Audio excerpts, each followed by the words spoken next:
What was life like for the wealthy in the earliest days of the United States? Hi everyone, Ken here. Welcome to this house. In the late 1700s, Betty Washington married Fielding Lewis, and the two began searching for the perfect place to build their dream home. Betty had come from a wealthy family, and her older brother, George, would go on to become the first president of the United States. Fielding also came from money. He was a member of the planter class, sometimes referred to as Southern Aristocracy. His family had made a fortune on the backs of others, running massive plantations and controlling much of the colony's shipping industry. With both Betty and Fielding coming from old money, they needed a house which could convey their status in the New World. They decided on a 1,300-acre plot of land in Fredericksburg, Virginia, and set out to build an all-brick mansion, flanked by freestanding dependencies, mirroring each other on either side of the main home. Upon its completion, elaborate gardens were planted directly around the house, separating the family from their corn, tobacco, and wheat fields. The house, while symmetrical, boasted an irregular floor plan with public rooms of varying size. Entering the home, we will arrive in the stair hall, finished out with wainscoting and wood paneling cladding the side of the stairs. Straight ahead, the door surround is accented by fluted pilasters supporting a rounded transom window. Heading through the opening, we will find the drawing room.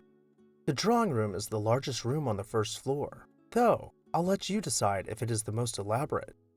The ceiling is divided into several sections, each with handcrafted plaster medallions featuring delicate plaster leaves and flower petals seemingly dangling as if they were real and glued in place. At the corners of the room, we can see just how intricate the detailing is in the crown molding and the frieze. The fireplace's upper mantel was decorated with a vine motif converging on a lamp, all set below even more artisan plasterwork. Let's zoom back out and see the whole room, keeping these tiny details in mind before we move along. The next room we will see is the dining room, with wainscoting running along 3 walls and floor-to-ceiling wood paneling acting as an accent, cladding the fireplace wall. Suspended from the center of the radial plasterwork, we will find the face of the Greek god, Apollo, looking over dinner guests. In stark contrast to the dining room, we can head over to the kitchen, where the family's every meal would have been prepared by enslaved persons. Moving along, we can peek beyond the stairs to find the office, once again carrying on dazzling displays of artisan plasterwork above the mantel and on the ceiling. Let's make our way back towards the front of the house and head upstairs to explore the bedrooms. At the second floor stair landing, natural light floods the space, reflecting from the light paint on the walls and ceiling. The first bedroom gives us a glimpse into the lifestyle of those early days, with a table set in front of the hearth where the family could have had a private breakfast before dressing and heading downstairs. The second, smaller bedroom is more comfortable with a canopy bed and an overstuffed chair cozied up to its fireplace.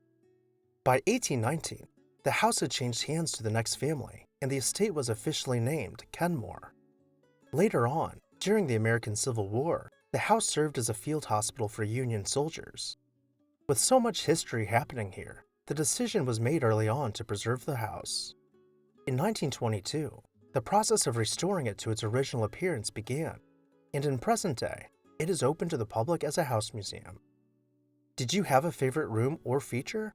Let me know down below in the comments section, and while you're there, make sure to hit the subscribe button so you never miss an exciting episode of This House.